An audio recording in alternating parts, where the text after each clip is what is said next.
First up tonight, police say he faked his surrender and then killed 2 of their men. It looked like Hydra Lacy was going to be compliant, and he turned out to be anything but. Tonight, a new report reveals chilling details about the last moments of Hydra Lacy Jr.'s life and how St. Petersburg police say he plotted to take down even more officers. Chris Martinez is live tonight at the St. Pete Police Department to break down the details in the report. Good evening, Chris. Good evening, Jameson. Yeah, this report, according to police, says that Hydra Lacy intended to kill or wound as many officers as he possibly could. And they say it was a plan he put into motion when he gave up.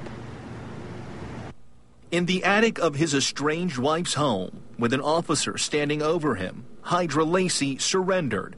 "You got me, he said, just before the violence began. He obviously had a ploy that he was going to give up and had different things in mind. This 11-page report details how that phony surrender turned into an all-out ambush.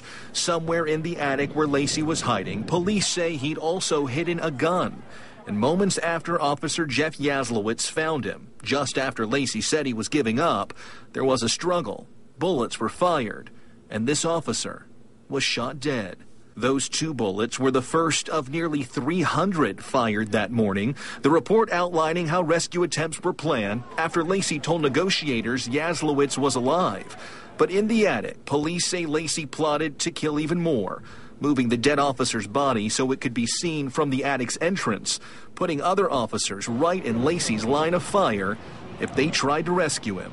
It was during one of those attempts when Sergeant Thomas Baitinger was shot once. "I've been hit. I'm okay. Let's get Yaz," he said, just before another bullet caused a fatal wound.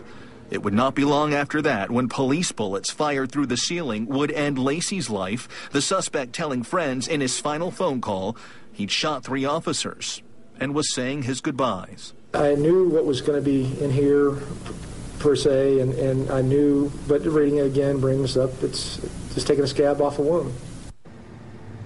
And that report also talks about how Deputy Marshal Scott Lay was shot twice in that attic by Lacy, even after he had tased Lacy several times. And the report also talks about all the officers involved in those shootouts. They say they were justified that morning in using deadly force. We're live in St. Pete. I'm Chris Martinez, ABC Action News. Chris, thank you. You can read the complete timeline of the encounter with Hydra Lacy Jr. on that day. It's on our website at abcactionnews.com/links.